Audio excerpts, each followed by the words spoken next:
Hello students, अब हम देखेंगे परिमेय संख्याएं और अपरिमेय संख्याएं क्या होती हैं।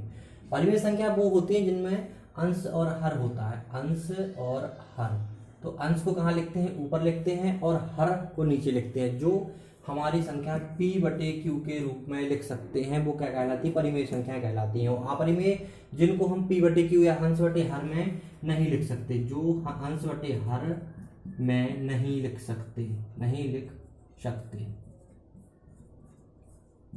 तो वो क्या कहलाती हैं? जिन्हें p बटे क्यू के रूप में लिख सकते हैं, तो ये क्या कहलाएंगी? परिमेय संख्या कहलाती है। जैसे, लेकिन शर्त ये है कि हमारा हर कभी जीरो नहीं होना चाहिए, तो वो परिमेय संख्या नहीं होगी। हर बराबर जीरो नहीं होना चाहिए। तो क्या होता है? शर्त हर बराबर जीरो नहीं होना चाहिए, क्योंकि हर बराबर जीरो हो जाएगी तो संख्या परिमेय संख्या नहीं होगी। जैसे अब क्या करेंगे, इसके उदाहरण क्या होंगे? उदाहरण जैसे 2, ठीक है, 5, 7। क्या इनको परिमेय संख्या क्यों बोल रहे हैं? क्योंकि इनके बटे में हम क्या लगाएंगे? जीरो नहीं लगाना। 2/1 कर देंगे, 5/1 कर देंगे, 7/1 कर देंगे, और बाकी क्या होता है? जैसे 7/2। तो ये क्या होती है? हमारी परिमेय संख्याएं होती हैं, ठीक है। जैसे 22/7, ठीक है, 22/7।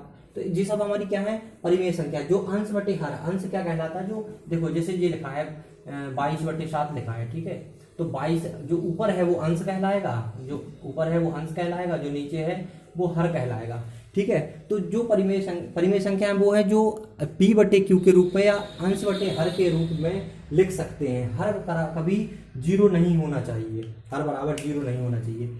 और अपरिमेय संख्या क्या होती हैं? जो संख्या अंश बटे हर में नहीं लिख सकते, मतलब जो संख्या अंश बटे हर में, मतलब इस टाइप में नहीं लिख सकते p बटे क्यू, जैसे 22/7, तो इस तरह नहीं लिख सकते। वो संख्या क्या कहलाती हैं? हमारी अपरिमेय संख्या कहलाती हैं। अपरिमेय संख्याओं के उदाहरण क्या क्या हो सकते हैं हमारे? देखिए, जैसे √2, √3, देखो यहाँ पर उदाहरण √3, √2, √3, और -√2, -√3, या फिर यहाँ पर कुछ और लिख सकते हैं, जैसे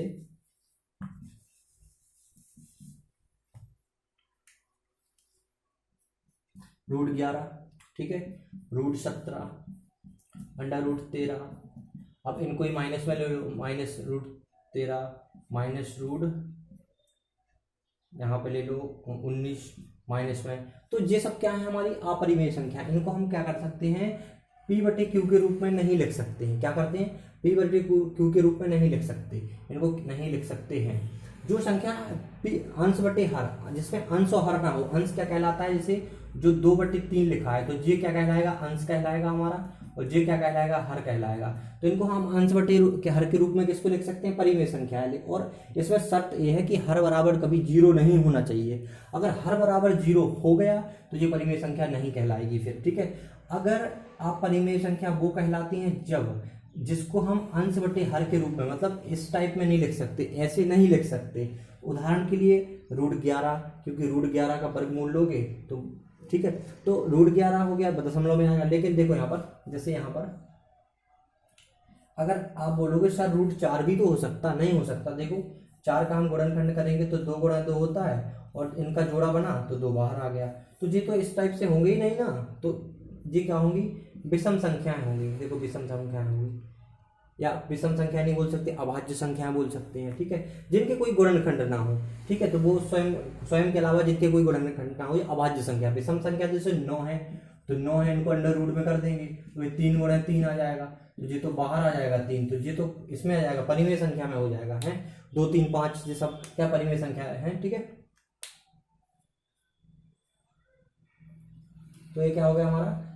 अपरिमेय संख्या। जो अंश बटे हर के रूप में नहीं लिख सकते वो होती हैं जो अंश बटे हर के रूप में लिख सकते हैं, और p बटे क्यू के रूप में लिख सकते हैं। जो सीधा लिखो, जो अंश बटे हर के रूप में लिख सकते हैं, और जो अंश बटे हर के रूप में नहीं लिख सकते। अपरिमेय संख्या जहां पर आपको ऐसे दिख जाए, 71/2 भी दिख जाए तो क्या है? परिमेय। जहां पर ऐसे दिख जाए, देखो यहाँ पर 7, √7 दिख जाए तो क्या है? अपरिमेय संख्या, क्योंकि इनका गुणनखंड नहीं हो रहा। गुणनखंड जैसे 6 का करेंगे, जैसे 6 भी क्या हो गया? देखो यहाँ पर जैसे 12 है, तो 12 का गुणनखंड हम ऐसे करेंगे, रूट देख उसका हो 4 × 3, तो 4 में से 2 × 2 हो जाएगा, √3 आ जाएगा, ठीक है। तो 2 बाहर ऐसे, देखो यहाँ पर 2 × 2 × 3 आ रहा बोर्ड में, यहाँ पर नहीं आ रहा। देखो यहाँ पर √12 का कैसे करेंगे हम, √12 बराबर, तो देखो 2 × 2 × 3, ये गुणनखंड किया हमने तो 2 बाहर आ गया और 3 नहीं आया, तो 3 हमारा क्या हो जाएगा, 3 हमारा क्या हो जाएगा अपरिमेय संख्या, जो रूट में रह जाती है अपरिमेय संख्या।